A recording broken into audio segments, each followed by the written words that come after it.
So we're approaching Arlington National Cemetery, 624 acres. It's the final resting place for more than 400,000 individuals. At Arlington National Cemetery,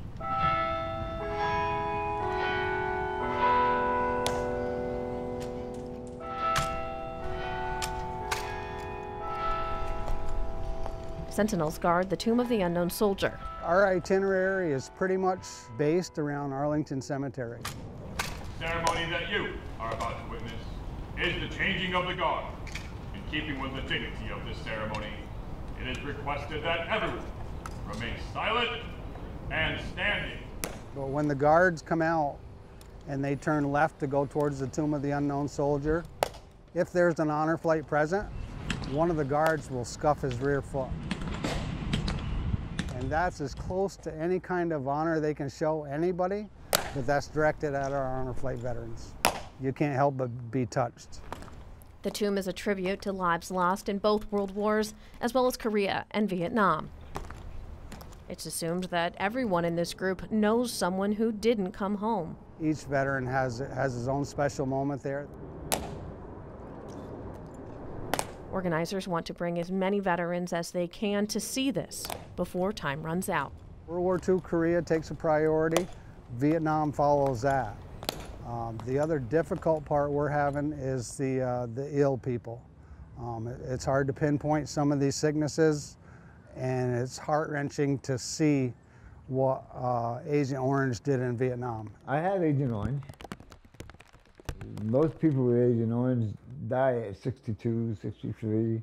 I'm 70 years old, and so far I have no indication of cancer. I guess that's what makes me the happiest. Kenneth Dar enlisted in 1966. I was in the Marines. Stories from Vietnam had made their way into American homes and schools. We all stood around classroom talking about it.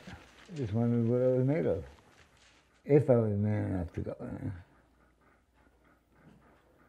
Found out I was. Despite what he'd heard, Dar says he never could have imagined what he'd signed up for. The first that came to my mind was Operation Buffalo. I had been there a few months already, and it was very bad. We were always outnumbered. Outnumbered and under attack. Sometimes, even now, he wonders why he's here and not a name on a wall. I was on the ship, and we went in to help everybody else that got in trouble. And usually it was one line. They were called the Walking Dead. Sometimes they couldn't help, only pray. And the plane came in, and finally it opened its doors and dropped a 250-pound bomb. That was the most terror I felt in my life. I wasn't too scared when the bullets were going at me, but when that bomb was coming at me, then I felt terror. 49 people were killed in that explosion. I never got a scratch, and I was the closest one to the bomb. I just think I'm lucky. Oh, the Lord's on my side. My brother and I built a fireplace out back, and we put a big cross on the front of it. And how long were you in Vietnam? 13 months. Thumbing through a handful of photos. This is a picture of me walking through Vietnam. Brings him back. And this is a picture of 3 of us on the ship. To another reminder of the fragility of life. His name was Frank. To another reason, despite everything, he's one of the lucky ones. And I happened to go on R&R, and I came back pretty drunk. And it was my turn to do point the next day. And my friend volunteered to take it for me if I changed places with him to do it the day after, and I said, sure. He took my spot that day, and he never came back. Sniper got him. I think about that a lot.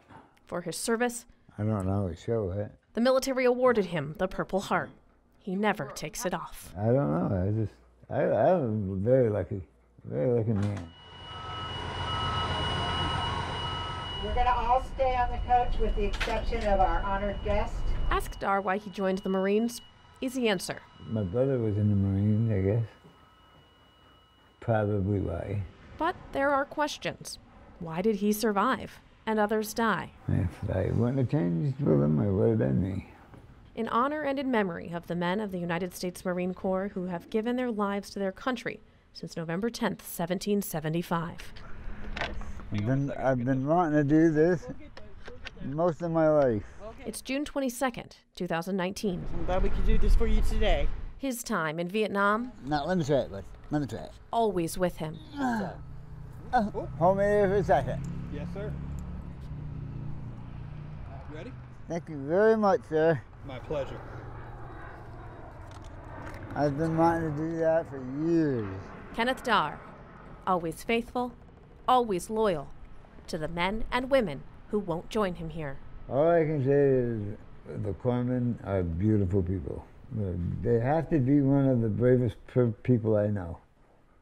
They go into battle without a rifle, without any weapon for protection at all, and they're there to keep you alive.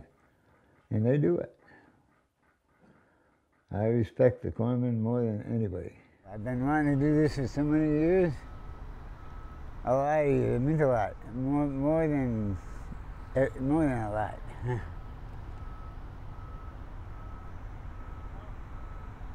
Now I have good memories I can think about.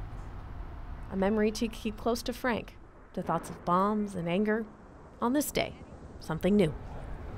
Beautiful, isn't it?